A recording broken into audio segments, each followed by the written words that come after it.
Welcome to mentor nation and my self doctor Diksha. Guys, हम लोग कर रहे थे हमारा ये चैलेंजिंग सब्जेक्ट लाइक इंग्लिश, जिसमें बिना मतलब के नंबर कट जाते हैं, है ना।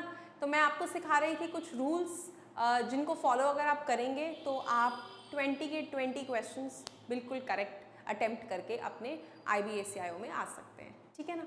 चलिए, मैंने ऑलरेडी आपके साथ स्पॉटिंग द एरर शुरू किया हुआ है, जिसमें मैंने आपको nouns as well as pronouns के रूल्स कवर करा दिए हैं। बीच में मैं एक छोटा सा सेशन वोकैबुलरी का ले रही हूँ। इसका रीज़न क्या है, क्योंकि बेटा जब भी हम ये इकट्ठा पढ़ते हैं ना, लाइक फॉर एग्जांपल जितने भी सिनोनिम्स, एंटोनिम्स, इन सबको जब हम इकट्ठा एक साथ पढ़ना शुरू करते हैं, ये हमें ना याद नहीं रहते, ठीक है। और पेपर में मुश्किल वर्ड्स ही आते हैं, पेपर में कोई आसान लैंग्वेज नहीं आती है, पेपर में देयर इज़ अ लेवल जिसके बियॉन्ड इंग्लिश पूछी जाती है, right. So I will make sure कि मैं आपके लिए सारे वर्ड्स कवर करूं, आपको समझाऊं कि कैसे हम इन वर्ड्स को मेमोराइज कर सकते हैं, क्या इनका एक्चुअली मीनिंग होता है, और इनको हम अपनी डेली लाइफ में भी कैसे अपनी लैंग्वेज में यूज कर सकते हैं। इसका हर तरह से बेनिफिट है, बट मैंने ये बीच में इसलिए लिया है ताकि हम थोड़े थोड़े रेगुलरली कवर करते रहें और आपको एकदम सारे इकट्ठे ना करने पड़े, करेक्ट। चलिए आइए स्टार्ट करते हैं। वोकैबुलरी सेशन 1 है ये हमारा, जिसमें हम साइनोनिम्स एंड एंटोनिम्स का टॉपिक पढ़ रहे हैं। For anybody who doesn't know, synonyms का मतलब होता है the words which mean the same. मतलब एक ही मीनिंग के लिए हम दो अलग अलग शब्दों का अगर इस्तेमाल कर रहे हैं तो वो दो शब्द साइनोनिम्स कहलाए जाएंगे, ठीक है। जैसे अच्छा है, it's good, it's nice, so good nice almost synonyms की तरह साउंड करेंगे, राइट। बट एंटोनिम्स होता है the ones which are opposite in meaning, right. कि it's good, it's bad, so good and bad are opposite. तो जो मैंने आपको एग्जांपल्स दिए वो बहुत ही इजी एग्जांपल्स आपको कोट किए हैं मैंने। हम इसमें पढ़ेंगे थोड़े से मुश्किल वर्ड्स जो आपकी इंग्लिश को थोड़ा सा रिमार्क बनाएंगे। चलिए स्टार्ट करते हैं। हमारा पहला जो हम बात कर रहे हैं यहाँ पे, that is a bridge. First word जो हमें दिखाई दे रहा है हमारी स्क्रीन में, उसका मतलब है अ ब्रिज, और आगे मीनिंग भी लिखा हुआ है टू शॉर्टन, ठीक है।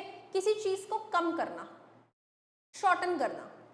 उसका एक और वर्ड जो हम बोल सकते हैं दैट इज कर्टेल, राइट। तो हम पढ़ रहे हैं बेसिकली दो वर्ड्स यहाँ पे, that is a bridge and cartel, और दोनों का मतलब है थोड़ा कट शॉर्ट करना, थोड़ा शॉर्टन करना।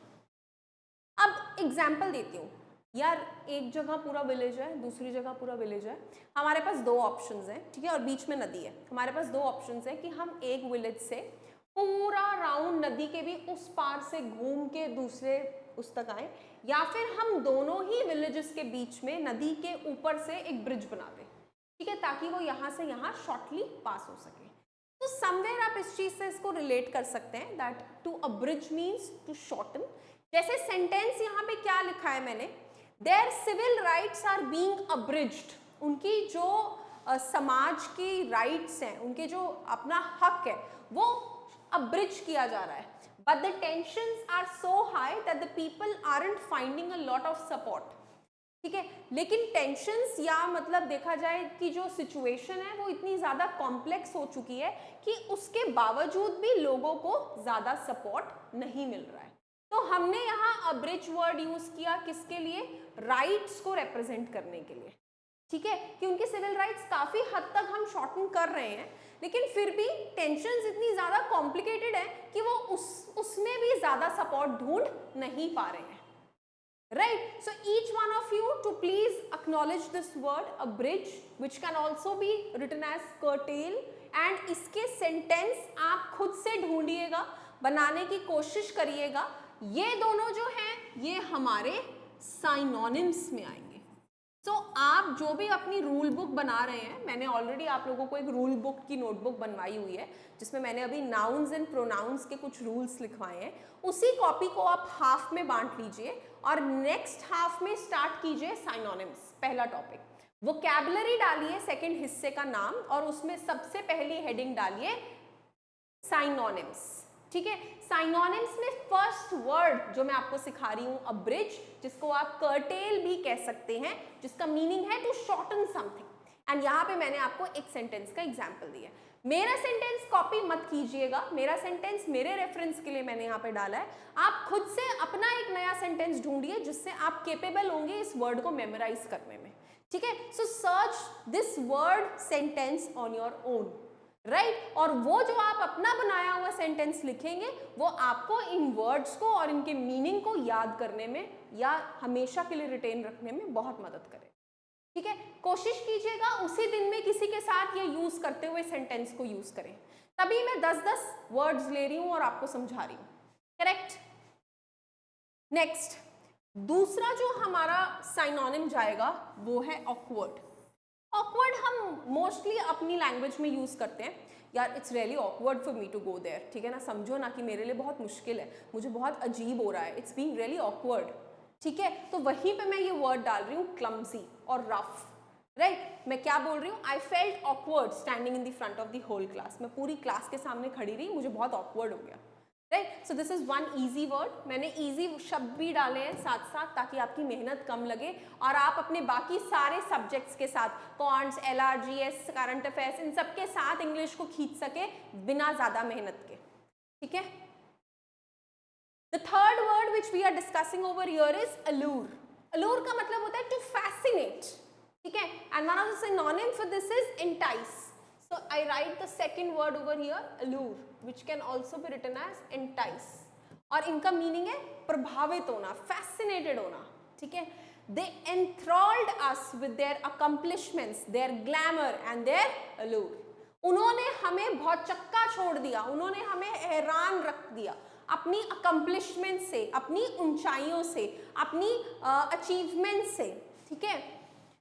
एंड देयर ग्लैमर, अपने ग्लैमर से मतलब अपना फेम, अपना नाम, ठीक है। एंड देयर अलूर, अलूर मतलब जो चीजें उन्होंने करी जिससे हम एकदम फैसिनेटेड रह गए, ठीक है। तो इस तरीके से इस सेंटेंस में इस वर्ड को यूज किया गया, राइट। तो this you will write as synonym number 2। मैंने आपको ऑकवर्ड जानबूझ के नहीं लिखवाया क्योंकि मैक्सिमम बच्चों को पता होता है, चीजें वो लिखिए जो आपको पता नहीं है, नोट्स को जितना शॉर्ट, प्रिसाइज, क्विक रखेंगे उतना आपको हेल्प रहेगा। Then fourth is abortive. Abortive का मतलब है अनप्रोडक्टिव। अब यार यू हर्ड दिस सेंटेंस, सब लोगों ने डेफिनेटली वेब सीरीज देखी होंगी, कैसे बोलते हैं abort this mission right now, इसे बंद करो, इसकी कोई प्रोडक्शन नहीं आई, ठीक है, इसको खत्म कर दो, right. So that is what is unproductive, also in when, ठीक है, जिसका कोई काम नहीं आया, जो किसी यूज में नहीं आया। So write down synonym number 3, abortive, vain, which is usually unproductive. The rebel officers who led the abortive coup were shot. ठीक है, जो अनप्रोडक्टिव आर्मी को लीड कर रहे थे वो मर गए। Then the next word is axiom. Axiom का मतलब है सच, truth, which is also can be written as maxim. तो साइनोनिम नंबर 4, पहला साइनोनिम कौन सा तो हमने पढ़ा था, अब्रिज, साथ साथ रिवाइज करते भी चलना, टू शॉर्टन। देन सेकंड हमने कौन सा पढ़ा, अलूर, अलूर मतलब फैसिनेशन। फिर तीसरा थर्ड हमने कौन सा पढ़ा था, अबॉर्टिव, अबॉर्टिव का मतलब होता है अनप्रोडक्टिव, राइट। चौथा हम पढ़ रहे हैं एक्सियोम, एक्सियोम का मतलब है ट्रूथ, और इसका क्या लिख सकते हैं और हम, मैक्सिम। इसके साथ और क्या लिख सकते हैं, वेन। इसके साथ और क्या लिख सकते हैं, एंटाइस। इसके साथ और क्या लिख सकते हैं, कर्टेल, है ना, मजेदार। इससे ही देखो आपने कितने सारे नए वर्ड सीख लिए वोकैबुलरी के, है ना, और उनके मीनिंग्स भी साथ साथ सेटल इन कर लिए। सो सच का सेंटेंस देखिए, it was an axiom that Ireland assimilated settlers in one generation, कि ये सच था कि जो आयरलैंड के एसिमिलेटेड सेटलर्स थे they were of one generation, है ना। Next word is abjure. Abjure sentence stands for forsake और renounce, that actually means to give up, ठीक है। जैसे सेंटेंस बोल रहा है, he abjured his allegiance to his former country, उसने गिव अप कर दिया अपना एलिगेंस, अपनी पहली कंट्री को, ठीक है। So the next word which we are learning here is the abjured.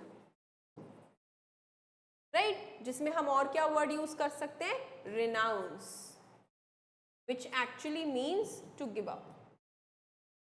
मैं दोबारा बोल रही हूँ, मेरे सेंटेंसेस कॉपी मत कीजिएगा, अपने आप इजी वर्जन ऑफ सेंटेंसेस ढूंढ के इसमें फिट इन करिएगा ताकि आप लोगों को बेटर रिटेंशन ऑफ मेमोरी रहे, राइट?